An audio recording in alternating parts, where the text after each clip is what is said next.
चाकणच्या संग्रामदुर्ग किल्ल्यात हिंदू साम्राज्य दिन 350व्या शिवराज्याभिषेक वर्धापन दिनानिमित्त विविध कार्यक्रम।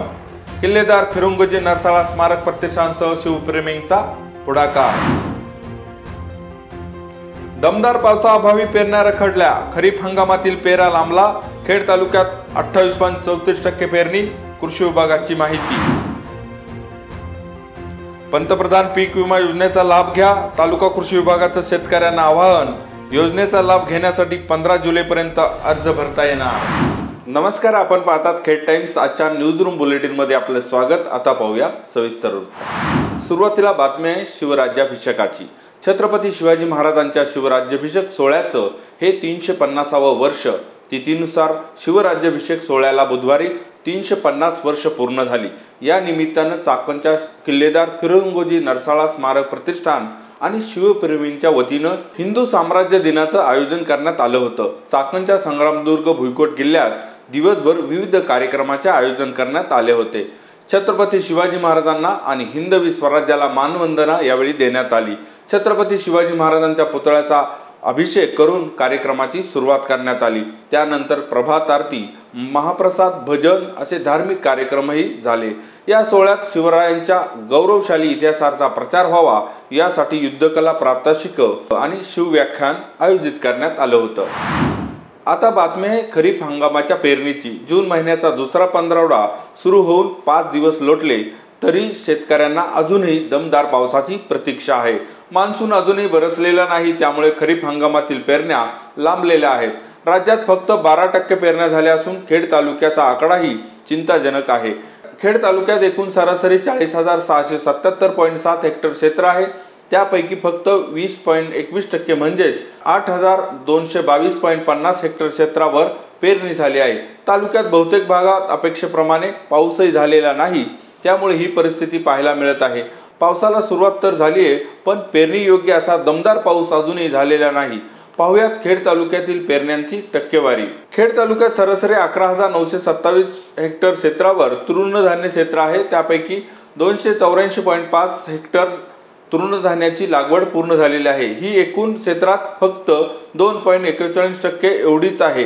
कडधान्याचा विचार केला तर तालुक्यात सरासरी 1,742.3% क्षेत्रात कडधान्य पिकतं। यंदा या क्षेत्रापैकी अवघ्या 1.72% म्हणजे 30 हेक्टर क्षेत्राची पेरणी झाली आहे। विशेष म्हणजे खेड तालुक्यात खरीप हंगामाची पिकाचं क्षेत्र 23,071.1 हेक्टर इतकं आहे। त्यापैकी 6,538.50 हेक्टर क्षेत्रात लागवडी पूर्ण झाली आहे।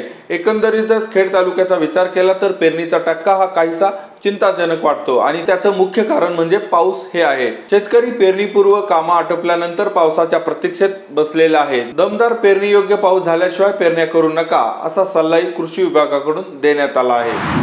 आता बातमी आहे पंतप्रधान पीक विमा योजनेची। पंतप्रधान पीक विमा योजनेत राज्य शासनाने सुरू असलेल्या खरीप हंगामात केवळ 1 रुपया भरून पीक विम्याचा लाभ देण्यासाठी सर्वसमावेशक पीक विमा योजना राबवण्यास मान्यता दिली असून शेतकऱ्यांनी 15 जुलैपर्यंत नोंदणी करून योजनेचा लाभ घ्यावा असे आवाहन कृषी विभागाने केले आहे।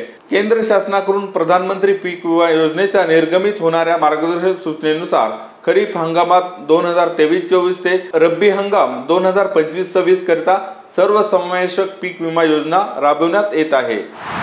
आता बातमी आहे विषमज्वर या तापाविषयीची। 2 महिन्यापूर्वी कनेरसर गाव आणि पंचक्रोशीत तापाचे अनेक रुग्ण आढळून आले होते। हा आजार म्हणजे तापाच्या आजाराचा एक प्रकार आहे। विषमज्वर हा बरा झाल्यानंतर रुग्णांना सांधेदुखी, हात पाय दुखणे, सूज येणे हा त्रास होतो। त्यामुळे या रुग्णांची पुन्हा तपासणी करणे आवश्यक असते। त्या पार्श्वभूमीवर गुरुवारी कनेरसर प्राथमिक आरोग्य उपकेंद्रात आरोग्य तपासणी शिबिर घेण्यात आलं। या तपासणी शिबिरात 120 रुग्णांनी या शिबिराचा लाभ घेतला। या शिबिरासाठी वाबगाव प्राथमिक आरोग्य केंद्राचे वैद्यकीय अधिकारी डॉक्टर अशरफ शेख, डॉक्टर उदय क्षीरसागर, कनेरसर प्राथमिक उपकेंद्राचे डॉक्टर उमेश कळंबे, सुरेखा थिटे, श्रीकृष्ण नेवरे यांच्या पथकाने ही तपासणी केली। रक्त तपासणी करून औषध देण्यात आली, तसेच आजाराबाबत मार्गदर्शनही करण्यात आलं। सामाजिक कार्यकर्ते अशोक टावरे आणि भाजपचे खेड तालुका उपाध्यक्ष दिलीप माशेर यांच्या पाठपुराव्यानंतर हे शिबिर घेण्यात आलं। याशिवाय कनेरसरच्या सरपंच सुनीता केदारी, कनेरसर सोसायटीचे संचालक काळूराम दौंडकर आदी ग्रामस्थ उपस्थित होते। बातमी आहे मजुरांमध्ये झालेल्या वादाची। ठेकेदाराच्या सांगण्यावरून दारू पिऊन साईटवर येणाऱ्या मजुरांना तंबी देणं एका मजुराच्या चांगलंच अंगाशी आलं।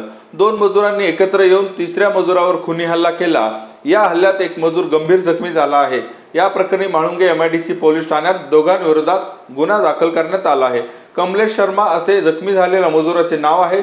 या प्रकरणी धर्मेंद्र वय 36 आणि श्याम बिहारी वय 42 दोघे राहणार उत्तर प्रदेश असे गुन्हा दाखल करण्यात आलेल्या 2 मजुरांची नावे आहेत। याबाबत ठेकेदार रणजित अमृत राठोड वय 28 राहणार वासुली यांनी फिर्याद दिली आहे।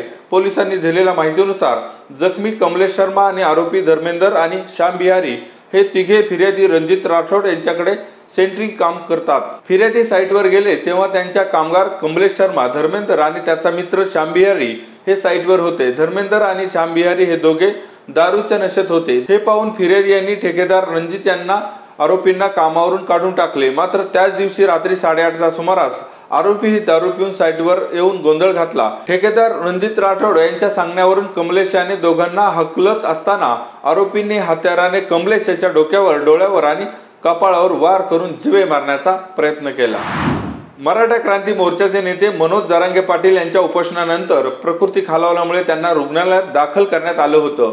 सध्या त्यांच्यावर उपचार सुरू आहेत। दरम्यान मराठा क्रांती मोर्चाचे समन्वयक अंकुश राक्षे, नगरसेवक शंकर राक्षे, सरपंच संजय जाधव, हरिप्रसाद खळदकर, सतीश तनपुरे, मनोज राऊत, सागर तापकीर, अभिषेक म्हसे यांनी त्यांची रुग्णालयात जाऊन भेट घेतली।